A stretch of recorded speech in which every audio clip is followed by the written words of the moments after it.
in that class. That was fun. You know, you did granny squares, you did all that. She did try to teach us how to bake, and I was like, I'm not interested in bake. Where is the cool, like, come on. Show us the cool stuff, lady. Show us the cool thing. I'm fighting the dudes again who say, hide, hide. So it and then I don't think you can pick at the crimson. Yeah, you have to get a better pickaxe for that. It says, take the bus to the garden. Oh my god! Did a chimera come out of the tree?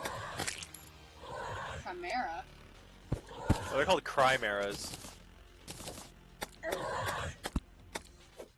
Oh, that's how you use the damn map. Yeah, well, I figured that out. Oh no, we got a blood crawler coming our way. Would you like to tell your audience how I almost lost my voice being a bad guy in your chapter yesterday? So I'm writing a story, and it's a long story, and Smallsnoodle likes to edit, and of course, obviously, in editing, you know, you read out loud, try to see how words sound, you know, no longer trapped in your head, and you end up like coming away with making some silly voice impressions.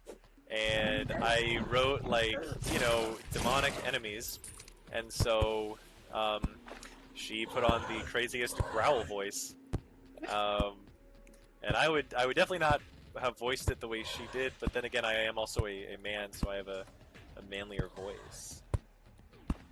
Oh my god, you can't even give me my flowers. Because you were like...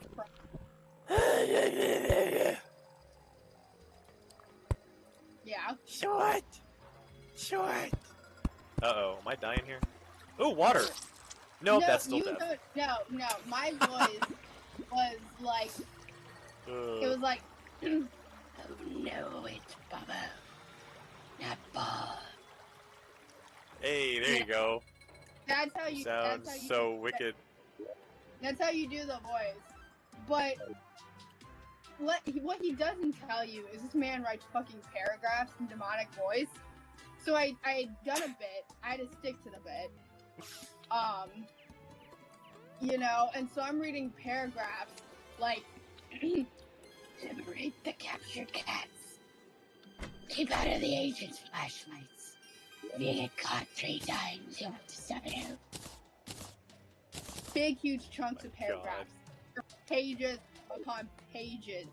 And so and then I go to my normal voice and I'm like, and we're here. And when he's listening to my review, he's like, the voice you're doing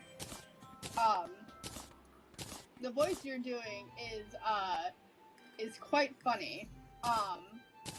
And I'm like, it's a demonic voice. You have to do the bit. You know what I'm saying? Like that, you have to do it. Like, obviously. Do you know what I am saying? But like, I am editing the chapter now for because we're co-authors of Arantini, who is a little 5'11" mushroom humanoid, who's quite funny. I made her psychotic. It's great. You did make her psychotic. Which she's a little, to be fair, you know, you made her psychotic because in this instance she was a bit psychotic because, you know, her hometown has been through the goddamn ringer, alright? You know, these fucking Trillies and these Nephiroths and this, and then, you know, she had to deal with, because after she dealt with the Relics, right? No, she dealt with the Barded Birds, and then it was the Relics. And then it's Nephiroth. So I feel like she's earned her psychotic break, alright? Yeah. I love it. I didn't recall she was in the original AZT, but okay, you know. We will most assuredly talk about that on the podcast on the other channel that's coming up. Yeah, god, dun dun dun. I would say she was probably 4. You know, she was a baby. A little bit. You know, she was like 5 or 10, because right now I would put her like mid-20s, human years.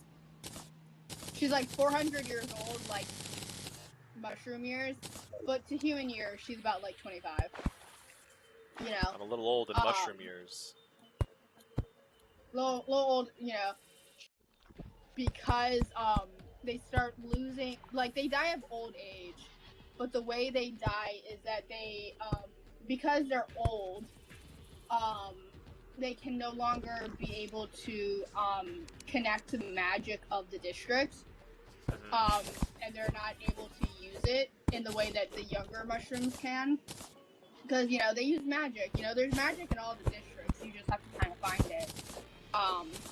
It's really heavily prominent in, you know, the Ratel districts, and obviously Mahana. Yeah. You bet but, your sweet you know, Pippi. there's not. Yeah, you know, but you know, and then but you have it in the Shamrock. Each district has it.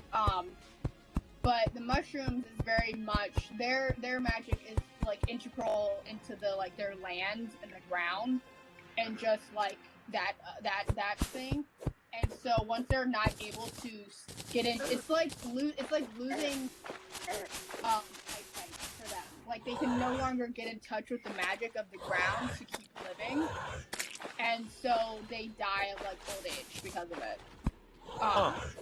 That's usually how they die. That's usually how they go. They just can no longer be able to channel the magic that's in the Sumani underground. It's almost like, you know, having dementia, you know, forgetting how to do things, how to, you know, going blind in a sense. Yeah.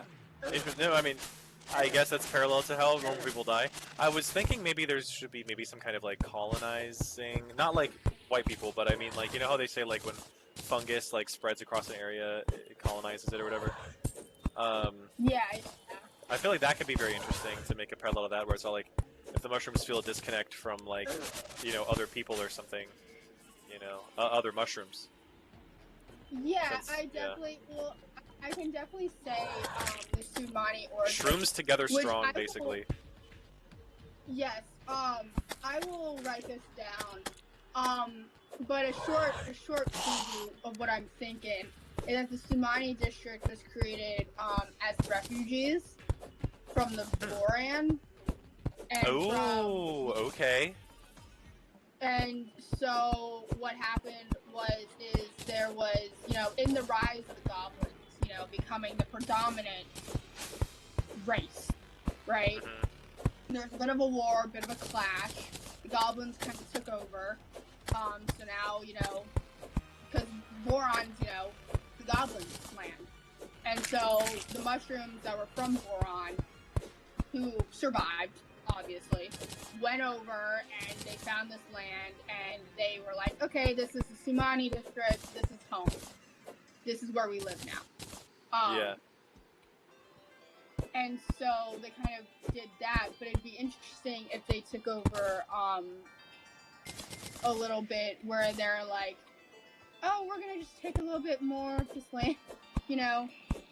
So I think we're owed a little bit more in terms of this, and stuff like that, because all of the basically how I view the mushrooms is kind of like the hobbits. They're the hobbits of the Undertow, but they're the hobbits of the Undertow with the longevity of elves and the fight of dwarves. So you figure out how that all works.